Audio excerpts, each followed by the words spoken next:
सबों की सलामती, खुदावंद आपको बरकत दे। द लॉर्ड्स प्रेयर में आप सबों को मैं खुश आमदीद कहता हूँ। तमाम सुनने वाले बहन भाइयों को, दोस्तों को खुदावंद की मोहब्बत में, खुदा के उस जलाल में आप सबों को बरकत सलामती हासिल होती रहे।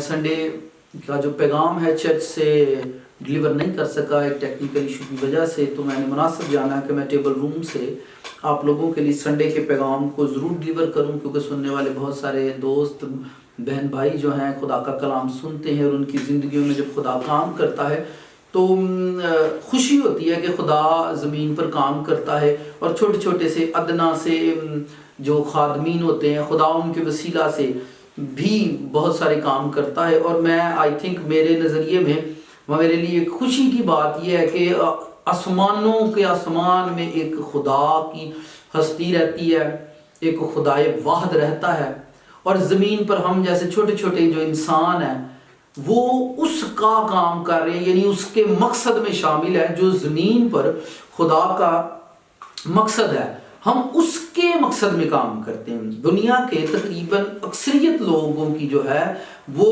अपने मकसद पर काम करते हैं, लेकिन चंद एक लोग ऐसे होते हैं जो खुदा के मकसद पर काम कर रहे होते हैं, खुदा के मकसद के लिए काम कर रहे होते हैं। सो आए बाइबल मुकद्दस में से आज के पैगाम को जो मैं आपके साथ शेयर करना चाहता हूं कि इस पैगाम का जो मतलब होगा कि यीशु मसीह के पीछे चलने वालों पर हम बात करेंगे।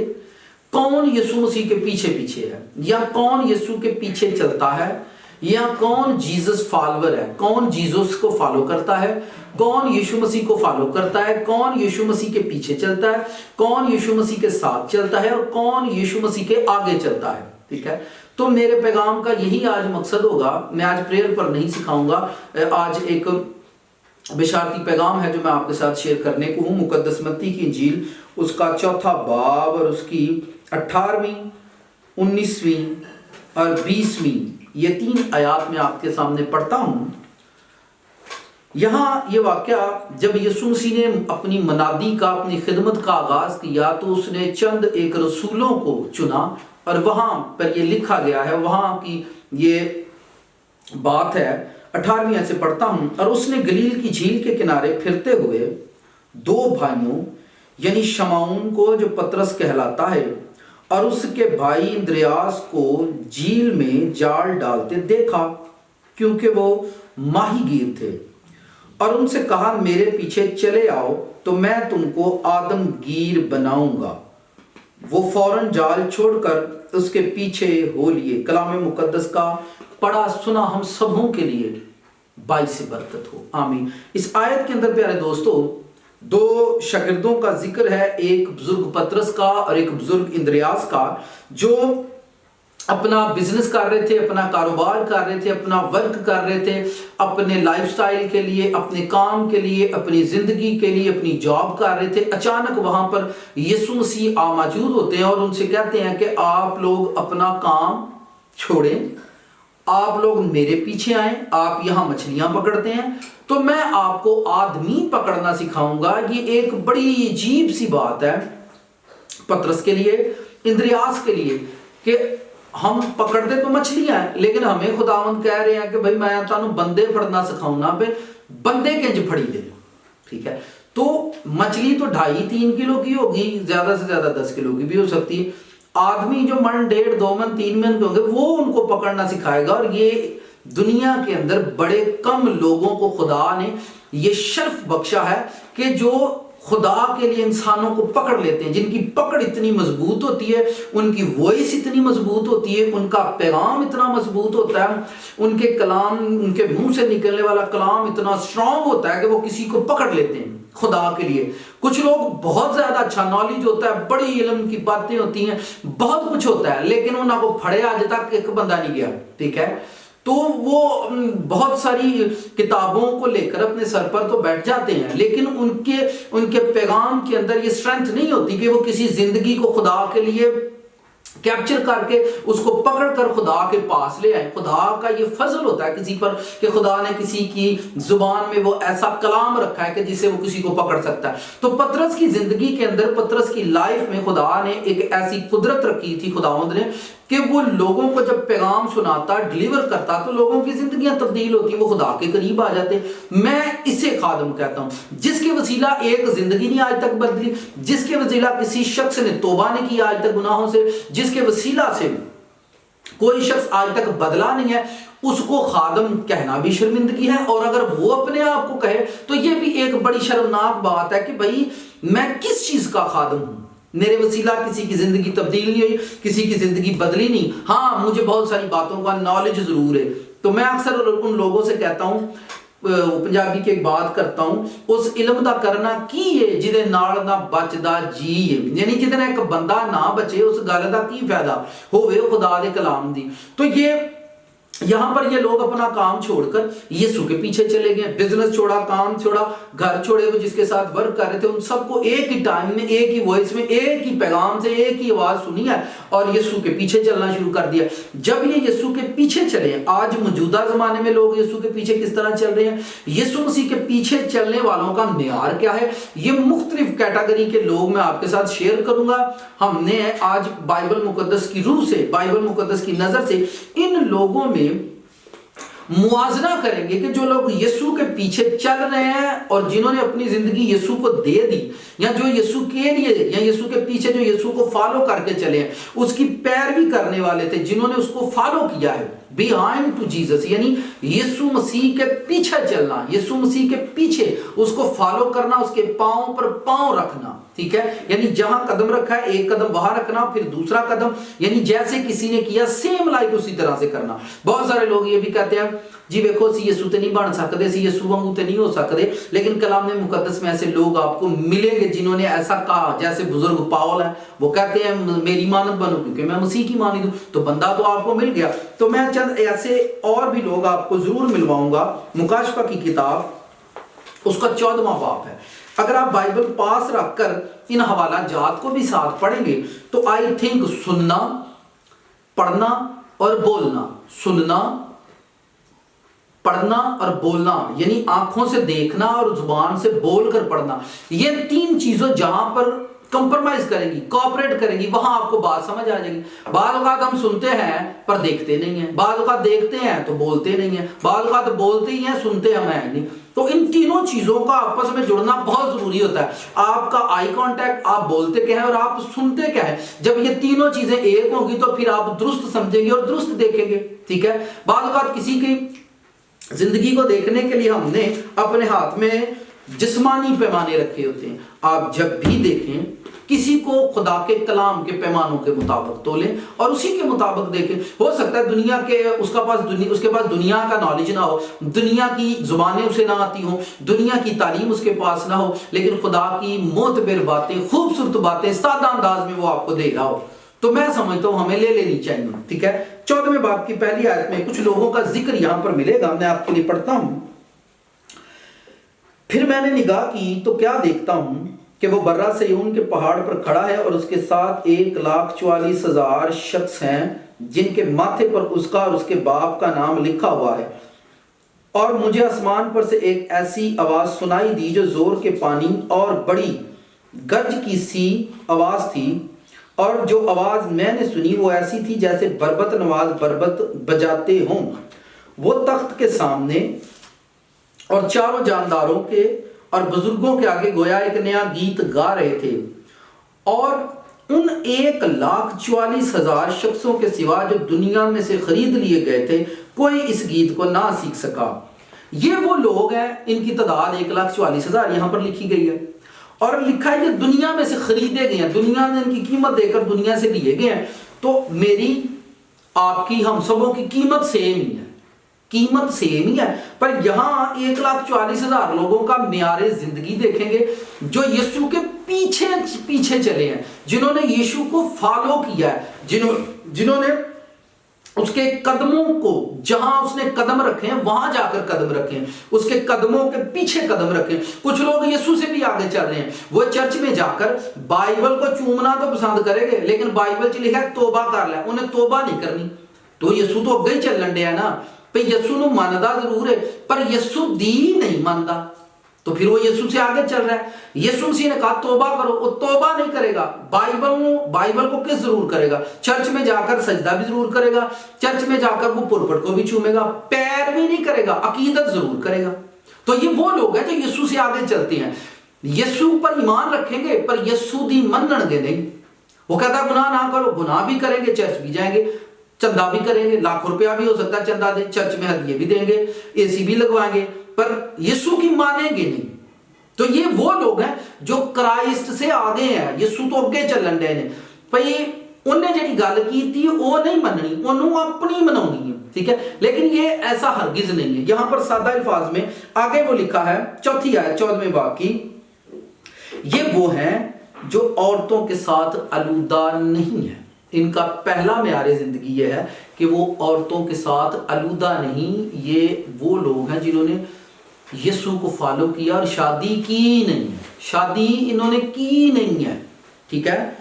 आगे लिखा है औरतों के साथ आलूदा नहीं बल्कि कंवारे हैं। कंवारे, पाक कंवारे, एक कंवारे होते हैं, एक पाक कंवारे होते हैं, ये पाक कंवारे हैं। और आगे लिखा है ये वो हैं जो बर्रा के पीछे पीछे, यहां भी लफ्ज ये यूज हुआ है, पीछे फॉलो किया इन्होंने यीशु को। मैं बार बार जोर दे रहा हूं, फॉलो करना यीशु को देखना, यीशु कैसे चलते हैं, यीशु की लाइफ को देखना, वो किस तरह से किसी बात को फॉलो करता है। यीशु मसीह दुनिया का नूर है, वो रोल मॉडल है। हम वो एक ऐसा रोल मॉडल है जिसको फॉलो करना है। बहुत सारे दोस्त मुझे कहते हैं फलां भी अच्छा नहीं है, फलां खादम भी अच्छा नहीं, तो मैं चल यार एक बंदा दुनिया ते अच्छा है वो यीशु है, तो चल ओदी मान ले। तू किसी दी नहीं ना मानदा तो यीशु दी तो मनेगा कि नहीं मनेगा, ठीक है। तो वो यीशु मसीह को भी क्रॉस करते हैं, आगे जाते हैं यीशु मसीह से भी, ठीक है। यहां पर लिखा हुआ है ये वो है जो बर्रा के पीछे पीछे चलते हैं, जहां कहीं वो जाता है। ये खुदा और बर्रा के लिए पहले फल होने के वास्ते आदमियों में से खरीद लिए, उनके मुंह से कभी झूठ ना निकला था। आयत में लिखा है उनके मुंह से कभी झूठ निकला ही नहीं है। तो मैं अक्सर लोग कहते हैं कि जी केड़ा बंदा दुनिया में जेड़ा झूठ नहीं बोलता। तो यार ये 1,44,000 लोग हैं, ये स्पेशल पर्सन है, ठीक है, जिनको दुनिया से खरीदा गया। इनके मुंह से कभी गए थे दुनिया तो ये ना, ठीक है। और आगे लिखा है वो बेऐब है। तो बाइबल में तो बेऐब एक ही बंदा है और वो यीशु है, जिसने कहा तुम में से कौन है जो मुझ में गुनाह साबित करता है। और बाइबल इन लोगों के बारे में भी यही कहती है कि ये बेऐब लोग हैं, बर्रे के खून से खरीदे गए हैं, यीशु ने इनकी कीमत दी है, ये बेऐब है, लाइफ में कभी झूठ नहीं बोलते, इन्होंने शादियां नहीं की, और ये इनका मेयारे जिंदगी, ये अव्वल क्लास के लोग हैं जिन्होंने यीशु को फॉलो किया। अब मैं आता हूं, ये आप नोट कर ले, मैं क्लासिफाइड कर रहा हूं कि यानी फर्क देखें, आप स्टेप बाय स्टेप चलें। बाइबल को समझना बिल्कुल भी मुश्किल नहीं है, क्योंकि हम हर चीज को एक नजर से देखते हैं और एक नजर में हर चीज फिट नहीं आती। तो फिर लोग कहते हैं जी बाइबल में एक जगह तो एक जगह पर ऐसे लिखा हुआ है, एक जगह पर वैसे लिखा हुआ है। ऐसे और वैसे नहीं लिखा हुआ, सिर्फ सीखने और समझने की बात है। बाइबल की हर आयत को क्लास के मुताबिक देखें, ये किस क्लास के मुताबिक ये पैगाम है, किस क्लास के लिए वर्स है, ये कहां फिट होती है, किस ईमानदार के लिए। तो ये ईमानदार मेरे ख्याल में मैं भी नहीं हूं, और सुनने वालों में से भी शायद कोई ऐसा बंदा नहीं होगा जो झूठी लाइफ में जिसने बोला जिसने शादी ना की हो और जो बंदा बेऐब हो। तो इसका मतलब ये अव्वल क्लास के लोग हैं जिन्होंने यीशु को फॉलो किया और यीशु के पीछे पीछे चले हैं। अब मैं लूका की इंजील उसका 9वें बाब में कुछ लोगों ने यीशु मसीह के साथ चलने का इजहार किया, मैं उनके मुतल्लिक भी जरूर आपको बताना चाहूंगा, और मेरा ईमान है कि आप जरूर इन लोगों के मुतल्लिक जरूर सीखेंगे। लूका की इंजील है जो लूका की मार्फत लिखी गई, उसका 9वां बाब है और वर्स नंबर उसकी 57 है। आप बड़ी तवज्जो से सुनिएगा। Chapter number 9 verse number 57। जब वो राह में चले जाते थे तो किसी ने उससे कहा, जहां कहीं तू जाएगा मैं तेरे पीछे चलूंगा। खुद आया है, आकर इजहार मोहब्बत किया है यीशु से, खुदावन तू जिथे जाएगा ना मैं तेरे पीछे चलांगा, फॉलो करूंगा तुझे। आगे सुने, फॉलो करूंगा। यीशु ने उससे कहा, लोमड़ियों के भट्ट होते हैं, हवा के परिंदों के घोंसले, मगर इब्ने आदम के लिए सर धरने की भी जगह नहीं है। ये बंदा खुद यीशु के पीछे आना चाहता है। यीशु ने उसे कह दिया, यार गल है वे, तू मेरे ना चलते सही, पर ना मेरे को घर ही ना हवा दे परिंदियां दे भी घर हुंदे ने, कोई ना कोई घोंसला उन्हां दा हुंदा है रहण वाला। मेरे को रह वाली घर को नहीं, मैं पहाड़ा ते रहना, उत्थे ही सौना, उत्थे ही बहना, तू मेरे को तू की रहेगा, मेरे को किथे रहेगा। तो ये बात वो जब उसको कह रहे हैं तो एक्चुअल में समझाना यीशु ये चाह रहे हैं, क्यों उस बंदे को यीशु ने अपने पीछे नहीं आने दिया। और ये बदनसीब ऐसा, इसका नाम भी नहीं लिखा हुआ, ठीक है। और फिर ये आगे आपको इसने कोई आंसर दिया ही नहीं और आगे मिलेगा भी नहीं, ये बंदा आपको कहीं भी नहीं मिलेगा। इसका मतलब ये बंदा यीशु के साथ पीछे गया ही नहीं। क्यों? क्योंकि ये एक्चुअल में ये शख्स लालची आदमी है। मैं आई थिंक मैं कहता हूं कि ये आदमी लालची, क्योंकि यीशु ने तो उसे कह दिया कि मेरे पास रहने के लिए घर ही नहीं है, तो उसने कोई आंसर नहीं दिया। इसका मतलब ये कि ये वो लोग हैं जो यीशु के पीछे आते ही किसी लालच के लिए। लोग चर्च को चर्च पुरपट को भी अपने लालच के लिए यूज करना पसंद करते हैं, ठीक है। लालची लोग हैं, ठीक है, लालच के लिए चलते हैं। ये बंदा ख्वाहिश इसकी अच्छी है, मैं तेरे पीछे चलूंगा। यीशु ने कहा मेरे पास तो रहने के लिए घर ही नहीं है। उसने कोई जवाब ही नहीं दिया। इसका मतलब उसके माइंड में क्या था कि बड़े मोइजात करता है, हो सकता है बड़ा मालदार हो, तो चलो यीशु ने टोरने साड़ी भी कोई सुनी करनी, वैसे तो मेरे पास कुछ है नहीं, तो चलो इंज करने दुआ करने वाले नाल टुर जाने, चलो कभी असी भी तो कुछ बन ही जावांगे। लेकिन ये बंदा गया ही नहीं है पीछे। आगे दूसरे शख्स का भी जिक्र है, लिखा हुआ है, फिर उसने दूसरे से कहा मेरे पीछे चल। फिर उसने दूसरे से कहा मेरे पीछे चल। उसने कहा ऐ खुदावन, मुझे इजाजत दे कि पहले जाकर अपने बाप को दफन करूं। इस बंदे को यीशु ने खुद कहा मेरे पीछे चल। इसने आंसर ये दिया है कि मुझे इजाजत दे कि मैं जाकर पहले अपने बाप को दफन करूं। ये बंदा गया ही नहीं। अब इसको यीशु से ज्यादा मुर्दों की फिक्र है। अब मैं आपको वही रेफरेंस जो मैंने पहले पढ़ा है, वहां पर दो भाइयों का मैं जिक्र आपके साथ शेयर करता हूं। उसी आयत के नीचे मत्ती 4 बाब की 21वीं आयत, और वहां आगे बढ़कर उसने दो भाइयों को यानी जब्दी के बेटे यकूब और उसके भाई यूहन्ना को देखा कि अपने बाप जब्दी के साथ कश्ती पर अपने जालों की मरम्मत कर रहे थे और उनको बुलाया। वहां पर इस बंदे को यीशु ने कहा है कि मेरे पीछे चल। ये कहता है मुझे इजाजत दे, मैं अपने बाप को दफन कर रहा हूं। यहां पर मत्ती 4 चैप्टर में यहां जब्दी के दो बेटे हैं यकूब और यूहन्ना, इनको यीशु ने बुलाया। 22वें आयत में लिखा है, और वो फौरन कश्ती और अपने बाप को छोड़कर उसके पीछे हो लिए। ये लोग जिंदा बाप छोड़कर यीशु के पीछे चले गए हैं। इस बंदे को यीशु ने कहा, मैं फिर से पढ़ता हूं, फिर उसने दूसरे से कहा मेरे पीछे चल। उसने कहा खुदा मुझे इजाजत दे कि पहले जाकर अपने बाप को दफन करूं। यकूब और यूहन्ना जिंदा बाप को छोड़कर यीशु के पीछे चले गए। ये बंदा जिसको यीशु ने खुद कहा ये मुर्दा बाप छोड़कर यीशु के पीछे नहीं आना चाहता। तो इसका मतलब पहला बंदा लालची है, यीशु के पीछे नहीं आया। दूसरा बंदा मुर्दों की फिक्र करने वाला है। लोगों को जिंदों से ज्यादा मुर्दों की फिक्र है, ठीक है। आपने देखा होगा कि मरने के बाद भी लोग कब्र का पीछा नहीं छोड़ते, ठीक है। कब्र पर चावल फेंक रहे हैं, कब्र पर दालें फेंक रहे हैं, कब्रों पर कोई काम हो रहे हैं, यानी और आपने देखा होगा सब्बत को लोग चर्च में जाना पसंद नहीं करेंगे। अगर किसी की मेमोरियल सर्विस हो जाए, किसी का 10वां 30वां हो जाए, तो वो जिंदा खुदा की इबादत छोड़कर वहां जाना पसंद करेंगे, ठीक है। जिंदा काम को छोड़कर मुर्दा काम में चले जाएंगे। तो मुर्दे खाना बना हुआ है तो वो मुर्दों, आप जैसा भी मेरे इस पैगाम को समझ रहे हैं, पर मैं कुछ सिखाने की, कुछ लोग जिंदा बाप को छोड़कर यीशु के पीछे चले जा रहे हैं और कुछ लोग यहां पर मुर्दा बाप को नहीं छोड़ रहा। ये बंदा मुर्दा बाप नहीं छोड़ रहा, तो ये भी तो यही कहता होगा कि मैं भी तेरे पीछे चलूं। तो मुर्दों की फिक्र, जिंदों से ज्यादा मुर्दों की फिक्र करना, मुर्दा कामों की ज्यादा फिक्र करना, जिंदा काम की फिक्र नहीं, मुर्दा कामों की फिक्र करना, ठीक है। तो लोगों को आज मैंने देखा वो मुर्दों से बड़ा प्यार करते हैं। मरने वाला मर जाता है, क्या किसी को शक है कि मरने के बाद खुदा हमारे मुर्दों को नहीं संभालता? अगर हमें अपने मुर्दों से इतना प्यार होता, हम अपने मुर्दों से इतना प्यार करते, तो उनको कब्रिस्तानों में नहीं, उनके लिए अपने घरों में हम एक रूम बनाते और अपने सारे मुर्दे वहां पे रखते, क्योंकि हमें उनसे मोहब्बत है। हम उनको क्यों मुर्दा या मुर्दा खानों में, कब्रिस्तानों में, बियाबानों में अकेले छोड़कर आ जाते हैं? क्यों? देखें, मरने के बाद आप कॉन्फिडेंस रखें, आप ईमान रखें, आप ट्रस्ट करें यीशु मसीह पर कि मरने के बाद मेरी माँ, बाप, बहन, भाई जो वो खुदा उनके पास महफूज है। तो फिर हम क्यों जिंदा मुर्दों की फिक्र में हैं? क्यों हमें मुर्दों की ज्यादा फिक्र है? एक सिस्टर, उसके भाई की डेथ होगी, काफ़ी इमोशनल थी, तो प्रेयर कर रही थी, तो उसने मुझे कहा कि भाई मैंने ख्वाब में देखा कि खुदा मुझे दिखा रहा था कि मेरा भाई जो है फिरदौस में है। तो मैंने कहा गॉड ब्लेस यू, खुदावंद आपको बरकत दे, आपको खुदा ने बता दिया आपका भाई फिरदौस में है। तो 2 दिन के बाद मैं उसी के घर में गया हूँ, तो उसकी पिक्चर को देखकर फिर वो रो रही है, तस्वीर को देख के रो रही है। मैं क्या हूँ की होया, हूँ क्यों रोन डे, हूँ जहन्नम च टुर गया। 2 दिन पहला फिरदौस च ही, तो हूँ 2 दिन बाद कितने जहन्नम च टुर गया, हूँ तुहानू काहदा रोना उंडे।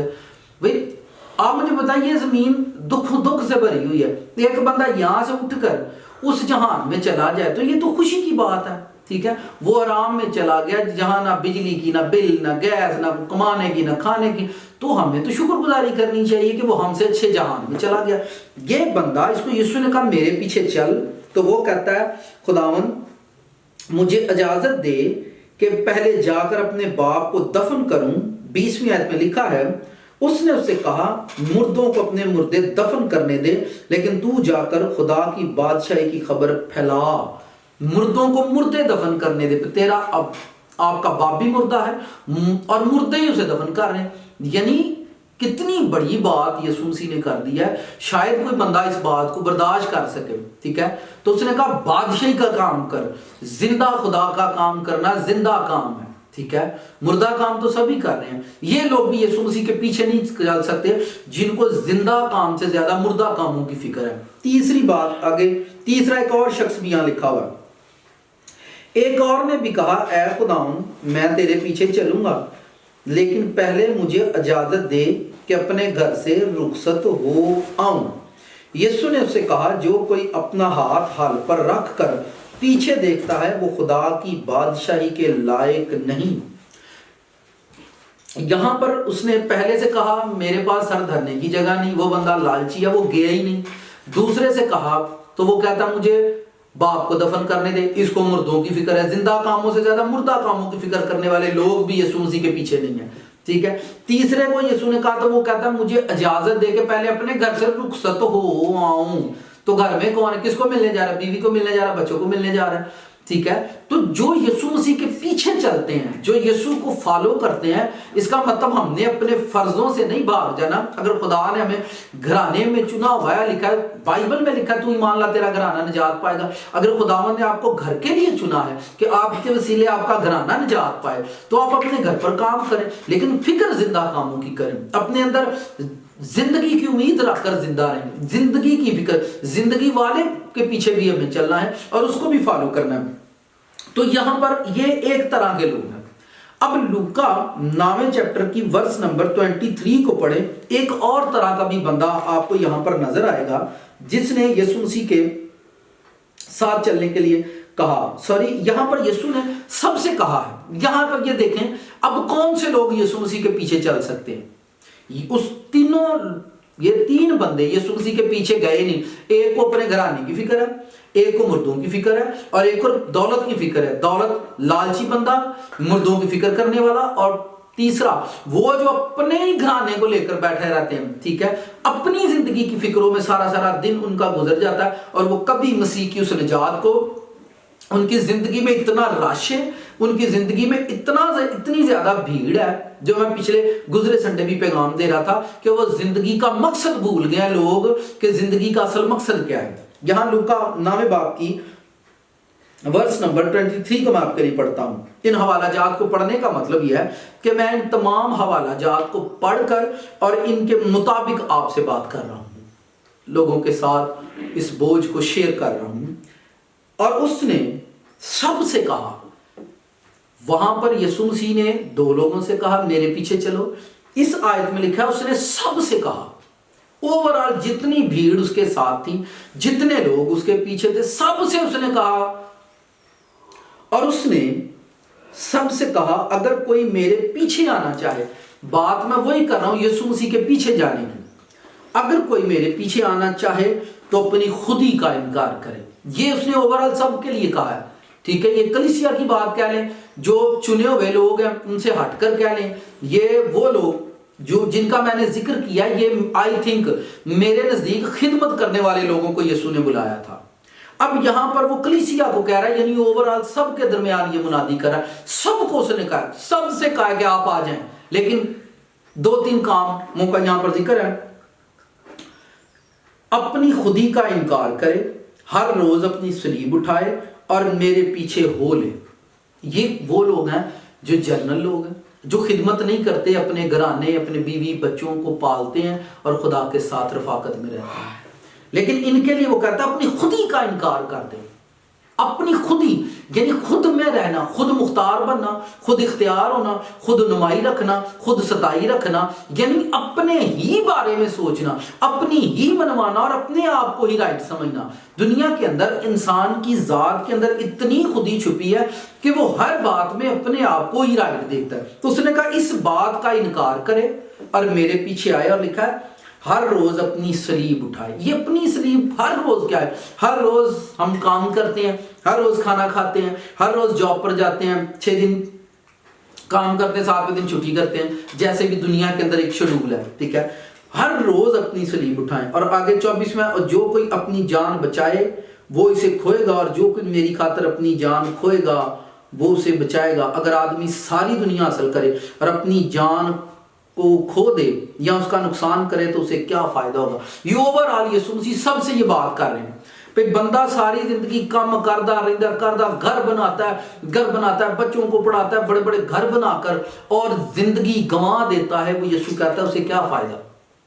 उसने खुद ही में जिंदगी गुजारी है, खुद को बनाया है, अपनी खुदी को तमीर कर लिया और अपनी खुदी को इतना तमीर कर लिया अब उसे उस खुदी के अंदर खुदा भी नजर नहीं आता। उस खुदी के अंदर अपनी खुदी को इतना बुलंद कर लिया है, खुदी में रह रहकर उस खुदी के अंदर उसे ना कोई खुदा नजर आता है, ना कोई बाप नजर आता है और ना कोई रूहानी बंदा नजर आता है, क्योंकि वो खुद परस्त है। ठीक है, आपने जैसे देखा होगा लोगों को, ये वो लोग हैं जो आजकल आपने ये टिकटॉक देखा है, अपना टिकटॉक बना के आप ही दे रही थे, तो ये अपनी सताइश करना आपने देखा होगा। मैंने बहुत सारी जगहों पर देखा है, हमारे जो चर्चिज हैं वो भी इसी काम से भरे हुए हैं, बस एक दूसरे को इज्जत देते रहते हैं। अब भाई खुदा का घर बनाया ना, तो उत्थे खुदा नूं इज्जत देनी है, भी उत्थे अपने आप नूं देनी है। तो हम एक नई बात जो मेरे नजरिए में है, लोग अपने आप को इज्जत देते रहते हैं। ये दुनिया असल में है ही ऐसी, अपनी खुदी को बुलंद कर रहा है हर बंदा, अपनी खुदी को दिखाना चाहता है। तो वो ये ओवरऑल सबके लिए, मैंने चंद लोगों का इसमें जिक्र किया इस पैगाम के अंदर। पहले वो लोग हैं जिन्होंने प्रॉपर यीशु को फॉलो किया, फिर 3 लोगों का जिक्र है, लालची लोग भी यीशु के पीछे नहीं चल सके, फिर वो जो मुर्दों की फिक्र करते हैं वो भी यीशु के फॉलोवर नहीं है, फिर तीसरे वो जिनको अपने घराने की फिक्र है वो भी यीशु के फॉलोवर नहीं। तो यहां पर यीशु मसीह ने सबसे ओवरऑल ये वो लोग थे जो खिदमत गुजार थे, वो उनसे बात की। यहां लूका 9वें बाब की 23वीं आयत पे यीशु मसीह ने ओवरऑल सबसे ये बात की कि जो कोई मेरे पीछे आना चाहिए। लिखा उसने सबसे कहा जो कोई मेरे पीछे आना चाहे अपनी खुदी का इनकार करे, अपनी सलीब उठाए, हर रोज अपनी सलीब उठाना। ठीक है, ये क्या है? आपके बीवी, आपके बच्चे, ये एक्चुअल में आपकी सलीब है, जिनके लिए आप पूरी दुनिया के माँ बाप को देखें, एक्चुअल में उनकी मेहनत का जो इंतजाम होता है वो अपनी मेहनत अपने बच्चों की लाइफ को खूबसूरत बनाने के लिए करते हैं। तो एक्चुअल में ये उनकी सलीब ही तो है, जैसे उठाकर वो चल रहे हैं अपनी बीवी और अपनी, वो कहता अपनी सलीब हर रोज उठाए और मेरे पीछे आए। ठीक है, बाद लोगों ने दूजियां दी सलीब भी चुकी होंदी है। ठीक है, अपनी तो चुकी नहीं जाती, तो दूजियां भी चुक के मोढियां ते टुरे होंदे ने। यानी अपनी लाइफ को या अपने घराने को संभालना तो एक तरफ, वो दूसरे के घरानों की जिम्मेदारियां भी अपने ऊपर ले लेते हैं और फिर मैनेज नहीं कर सकते, तवाज़ुन बरकरार नहीं रहता, तो फिर लाइफ में परेशानियां होती हैं। ठीक है, जैसे बीवी एक तो संभाली नहीं जाती, उन्होंने फिर तो 2 रखियां नहीं। ठीक है भाई, एक ना नहीं हो तो दूजे ना निभाएगा, तो ये अपनी खुदी तो है इंसान की, जिसमें वो खुद को बुलंद कर रहा है, अपने मैं कर लूंगा, मैं सब कुछ ठीक कर लूंगा, सेल्फ कॉन्फिडेंस में गुनाह करना, यानी उसे ये कॉन्फिडेंस है, ये ईमान हो गया कि मैं जो कर रहा हूं ठीक कर रहा हूं, लेकिन वो ठीक जो है वही गुनाह है। ठीक है, जिसे वो खुद में कहता है कि मैं ठीक कर रहा हूं, यानी अपनी जात में उस यीशु को, यीशु ने बार बार इन जितने भी हवाला जात को मैंने यहां पर पढ़ा है, एक ही बात आपको इन हवाला जात में मिलेगी, मेरे पीछे आ, मेरे पीछे आ, मेरे पीछे आ। गोया वो बार बार कह रहा है मुझे फॉलो करो, यहां पर प्रॉब्लम यह है, लोग कहते हैं भी सानू फॉलो करो, साडे पीछे चलो, साडे पीछे चलो, यीशु के पीछे चलो तो भावें ना चलो, साडे पीछे जरूर चलो। तो ये इस पैगाम का मेरा आज पर्पस यह है। आज कौन है जो इस पैगाम को सुने और फिर उसके बाद इस बात का इरादा करे कि मैं यीशु मसीह के पीछे चलूंगा। ठीक है, मकसद हमारे अपने हैं, उस मकसद में हम ये लोगों को शामिल करना चाहते हैं और फिर उनको चलाना चाहते हैं। प्यारे दोस्तों, वो लोग, पतरस को उसने पकड़ा, उसने रूहें बचाई हैं। अगर जमीन पर रहते हुए यीशु मसीह हमें नजर नहीं आते, ठीक है, नजर नहीं आ रहे, हम किसको फॉलो करें, किसके पीछे चलें, किस सेवक, किस हम खिदमत, किस खादम को फॉलो करें। मैं एक अदना सा नौकर होते हुए एक बात कहता हूं, जिस इंसान, जिस खादम के वसीले से जिंदगियां तब्दील होती हैं, रूहें बदलती हैं, नजात का काम होता है, आप उसको फॉलो करें, आप उसके पीछे चलें। आई थिंक, मेरा ईमान है कि हम जरूर एक दिन खुदावंद यीशु मसीह के पीछे होंगे। और एक बाइबल में बार बार वो कहते हैं कि मेरी भेड़ें मेरी आवाज सुनती हैं, मेरी भेड़ें मेरी पीछे चलती हैं। और आगे जो लोग चल रहे हैं, मैंने उनका पहले भी जिक्र किया, कुछ लोग कुछ आगे चलन डे ने, तो कुछ लोग यीशु के साथ चलते हैं। वो लोग जो सेम यीशु मसीह के, सेम जिन्होंने यीशु जैसी लाइफ गुजारी, मैं कहता हूं ये वो लोग थे जो यीशु के साथ चल रहे थे। और जो लोग चर्च की सेवा तो करते हैं पर तौबा नहीं करना चाहते, वो यीशु से आगे चलते हैं। और वो लोग जिन्होंने तौबा की है, अपने गुनाहों का इकरार कर लिया है, यीशु मसीह में नई पैदाइश का तजर्बा रखते हैं, वो लोग यीशु मसीह के पीछे चलते हैं। ठीक है, आज मेरी और आपकी जरूरत यह है कि हम मुर्दा कामों की फिक्र छोड़कर उस जिंदा खुदा की फिक्र में जरूर अपने टाइम को गुजारें, ताकि हम जो है खुदा के करीब आ सकें, उसकी निजात के तजर्बे को हासिल कर सकें। जिंदगी के अंदर कभी भी टेंशनें खत्म इसलिए नहीं होती क्योंकि हम किसी को फॉलो नहीं करते, हम किसी को मानते नहीं। जब तक हम किसी को फॉलो नहीं करते, हमारी लाइफ में कभी भी टेंशनें खत्म नहीं होती। अगर जीत भी गए, तो यीशु ने यहां पर कहा कि अगर इंसान सारी दुनिया हासिल कर ले और अपनी जान का नुकसान करे, आपने एक अच्छी जॉब के लिए तालीम हासिल की, आपने बिजनेस के लिए कोर्सेज किए, लेकिन मसीह की निजात के लिए हमने क्या किया? आप बिजनेस करना चाहते हैं तो आप कोर्सेज करने के लिए जाते हो, किसी को फॉलो करते हैं। आप अपनी एक जॉब करना चाहते हैं, पढ़ते हैं तो किसी टीचर को फॉलो करते हैं। दुनिया में किसी ना किसी इंसान को किसी को फॉलो करना ही पड़ता है, किसी को अपना आइडियल बनाना ही पड़ता है। तो हम जीसस फॉलोवर हैं, यीशु मसीह को फॉलो करने वाले लोग हैं। तो आई थिंक मेरा नजरिया, या मैं इस पैगाम के थ्रू आउट आप लोगों के साथ ये बात शेयर कर रहा हूं, हमें उसके साथ चलना है, मुर्दा कामों से तौबा करनी है और उसके पीछे चलना है। जिसके पीछे आप चलते हैं उसको आपकी फिक्र है, वो आपकी सारी फिक्रें अपने ऊपर लेता है। जिसके पीछे वो बार बार, यीशु ने किसी से ये क्यों नहीं कहा, आखिरी बात करता हूं, यीशु ने किसी से ये क्यों नहीं कहा जो मेरे आगे चलते हैं, जो यीशु के पीछे, सामने से कोई आंधी आए, कोई तूफान आए, कोई खौफनाक हादसा आए, कोई प्रॉब्लम आए, क्योंकि आप यीशु के पीछे हैं, यीशु मसीह आपसे आगे हैं, तो पहले वो हादसा, वो प्रॉब्लम, वो सारी सिचुएशन जो आएगी वो पहले यीशु मसीह पर आएगी, उसके बाद आप पर आएगी। लेकिन हर एक मसला, दुनिया की हर एक प्रॉब्लम, हर एक तूफान यीशु मसीह से टकराने के बाद खत्म हो जाता है।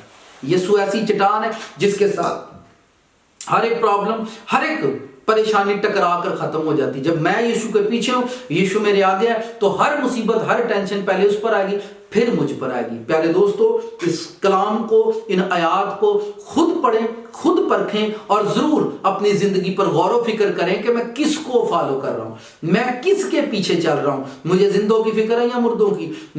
मैं दौलत की फिक्र कर रहा हूं या अपने घराने की फिक्र कर रहा हूं? मेरी जिंदगी में जिंदा काम क्या है? प्यारे दोस्तों, खुदावंद आप इस कलाम के वसीला से आपको बरकत दे। आए अपनी आंखें बंद करें, मैं आपके लिए जरूर दुआ करूंगा। आसमानी बाप यीशु मसीह के नाम में खुदावंद ये कलाम तेरे लोगों की जिंदगियों में जड़ पकड़े और हम जरूर इस कलाम को लेकर अपनी जिंदगियों पर गौर व फिक्र करें। हम किसके फॉलोअर हैं? हम तेरे पीछे चल रहे हैं, दुनिया के पीछे चल रहे हैं, सियासत के पीछे चल रहे हैं, अपनी ख्वाहिशों के पीछे चल रहे हैं? खुदावंद हमें तौफीक दे कि हम इस बात को समझें। देखने वालों, सुनने वालों पर तेरी सलामती जारी हो। दुनिया के तमाम मुकद्दसीनों पर तेरा जलाल, बर्रे का लहू उन पर ठहरे। खुदावंद तेरा शुक्र करता हूँ, तेरी तारीफ करता हूँ। यीशु मसीह के नाम से अब बाप मैं ये दुआ चाहता और मांगता हूँ, आमीन।